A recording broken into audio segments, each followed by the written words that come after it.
Okay, welcome back to another episode of Third and 23. I'm your host, Alex, here to bring you another off-season football video. Going to be focused on college football in this video, specifically talking about overrated teams going into 2025. These are I'm going to give you three teams that I believe are overrated going into this upcoming college football season.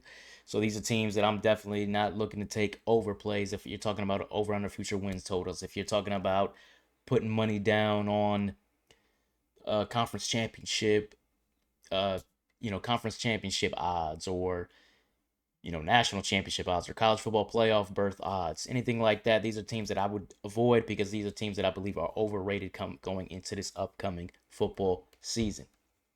So without further ado, let's get into it. Starting off with our first team, the Fighting Illini, the Illinois Fighting Illini.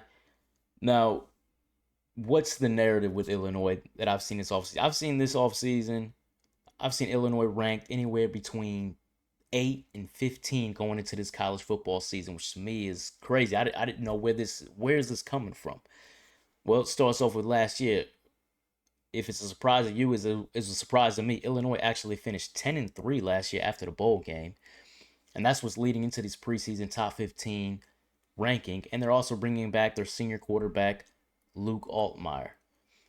But why am I not buying into this?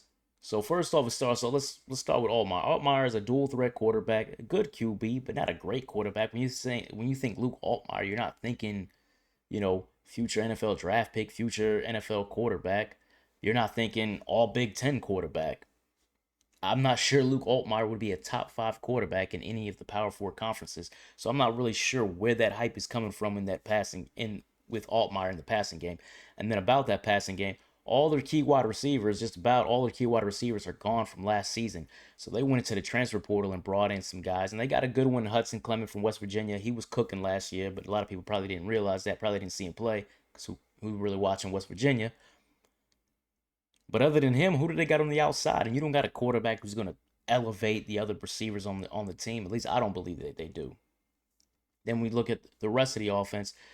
Talk about the running backs, Caden Fagan and Lotry, I believe is how you pronounce his Lotry or Lafrey is how you pronounce his last name. The two running backs are not explosive whatsoever. They're what I would call plotters, what some people would call ham and eggers. They're not the type of guys who are going to explode and make explosive plays on the outside. They're going to take it the distance or anything like that. So I just don't like this Illinois offense being explosive whatsoever. Running, passing, I don't see it. I don't see the dynamic ability, the dynamic potential on the offensive side of the ball when you're talking about Illinois.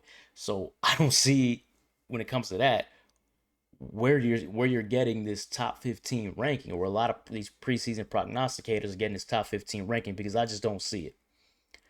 And then let's go with a reality check. So let's take last season out of it.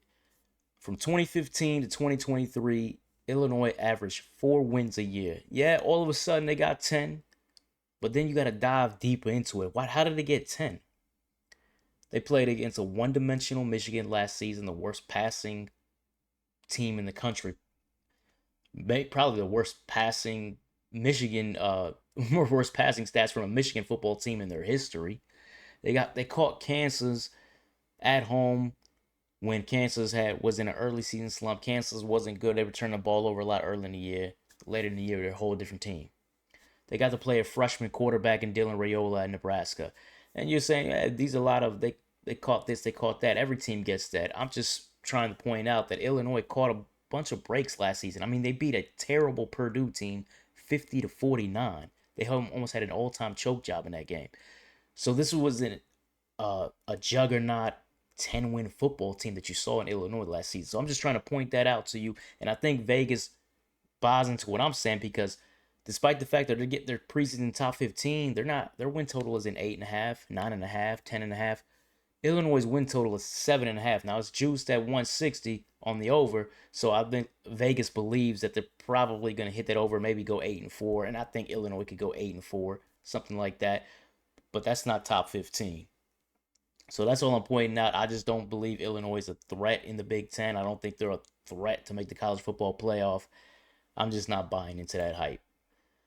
Moving on to the next team is going to be the Oklahoma Sooners in the SEC.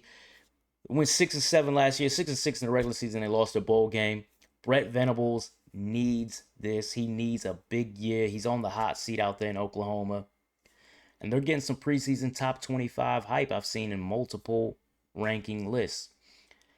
And why they're a bounce back candidate? Well, they got a healthy roster. If you guys remember, OU had a bunch of injuries last season, in particular at the wide receiver position.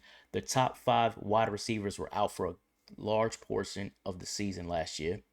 And then they bring in quarterback John Mateer from Washington State. Now, he was cooking last year. If you check the numbers, he was cooking. You check the opposition, he was cooking bad opposition. But hey, I'm gonna give it to him. He was putting up numbers. He looked good. He looked good in the box score. Looks good on film. Dual threat mobile quarterback. Why am I not buying an OU though? First off, like I said, he was feasting on that opposition. That is not SEC opposition. He wasn't going against Bama. He wasn't going against Texas. He wasn't going against Georgia or LSU. It's a whole different ball game when you're playing in the SEC. So can he do it? Maybe he can, but that's a question mark that we don't know. We don't know yet. Then we talk about who's he throwing it to. That wide receiver room that had all these injuries. Some of those guys transferred out. Some of those guys are coming back from those season-long injuries, and we don't know what they're going to look like. And they went to the transfer portal and got a couple of FCS guys. One of the FCS guys broke his leg a few months back. He's supposed to be ready by the time the season kicks off, but that just means he's missing all of camp.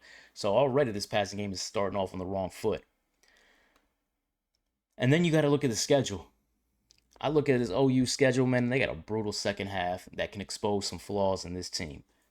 But first, let's get into the reality check. Before we get into the schedule, I will say this about OU: that front seven looks good. I think that defensive line, I believe it. R. Mason Thomas on the edge, he's legit. That's one of the best pass rushers in the SEC. But the rest, question marks.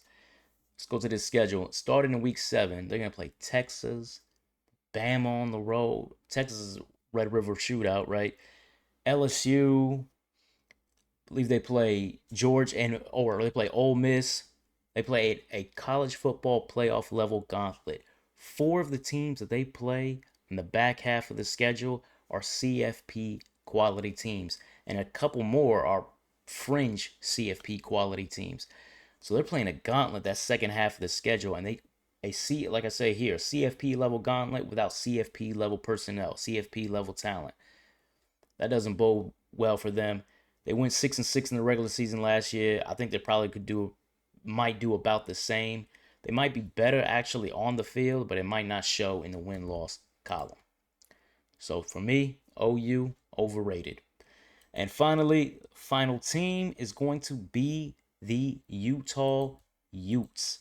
Now Utah, they went 5-7 last year, and because of that, they haven't been getting any kind of preseason love that I've seen. And then all of a sudden, one of the major national preview analysts, preview mags, put them down as a co-Big 12 champ or finish atop the Big 12 standings, tied atop the Big 12 standings. And that caught a lot of people off guard. And maybe a lot of people are starting to look at Utah. Wait a minute, let's take a closer look at Utah. This might be a legit team, a legit contender in the Big 12. And there's a lot of hype building around them because of their offensive line. They probably have the best offensive line, most experienced offensive line in the Big 12. And they went to the transfer portal and got Devin Dampier, a dual threat quarterback from New Mexico, to shore up their quarterback issues that they had from last season. Now, why am I not buying? I do like that Utah offensive line. The thing is, I think that Utah offensive line is blocking for nobody. Devin Dampier, dual threat talent, was cooking with his legs against the mid-major competition he was facing last season. Step up in competition in the Big 12 for one, and for two, he was not a good passer. He was not a good passer. They went into the portal and got a transfer running back too, Wayshawn Parker from Washington State. What I'm seeing is, despite that offensive line, I think the box is going to be stacked because there's no threats on the outside, and Dampier is not a thrower, and he's definitely not going to elevate the guys on the outside. So this is a one-dimensional attack, and I hate one-dimensional attacks. They do not do well in the win-loss column when your offense can either only run it or only throw it. And then finally, I'm not buying because I see a defensive drop off. They already slid last season from what you're used to seeing Utah do. Well, a lot of people probably don't watch Utah. You don't realize Utah has had some serious edge rushers. They had some dudes on the edge bringing heat, bringing pressure to the quarterback. They don't have those guys anymore. All those guys have now graduated and moved on to the league.